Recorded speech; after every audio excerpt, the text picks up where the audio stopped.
FMCG అంటే fast moving consumer goods అంటారు. FMCG త్వరగా మరియు తక్కువ ధరకు విక్రయించే వస్తువులు అనమాట. ఈ వస్తువులు తక్కువ షెల్ఫ్ జీవితాన్ని కలిగి ఉంటాయి. అంటే దానికి ఎక్స్పైరీ డేట్ తక్కువ ఉంటుంది. అవి తక్కువ వ్యవధిలో కొన్ని రోజుల నుండి కొన్ని రోజులకు మాత్రమే వినియోగించబడతాయి. ఉదాహరణకి పాలు, కూరగాయలు, నూనె, సబ్బు మొదలైన వస్తువులను ఎఫ్ఎంసీజీ కేటగిరీకి కిందకు తీసుకొస్తాయి. అంటే మనం రెగ్యులర్గా వాడేవన్నమాట. ఎవ్రీ మంత్ కానీ మనం తినే ఫుడ్స్ కానీ, తాగే పాలు కానీ, వాడుకునే కూరగాయలు కానీ, అలాగే నూనె, సబ్బులు మొదలైనవి.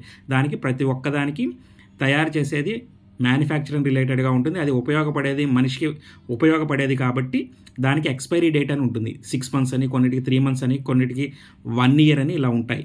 ఈ డేట్స్ ప్రకారమే వీటికి సంబంధించి మనం వాడుకోవటం జరుగుతుంది. దీన్ని ఫాస్ట్ మూవింగ్ కన్జ్యూమర్ గూడ్స్ అంటారనమాట. ఇవి త్వరగా వాడుకొని త్వరగా ఎక్స్పైర్ అవుతాయి అన్నమాట.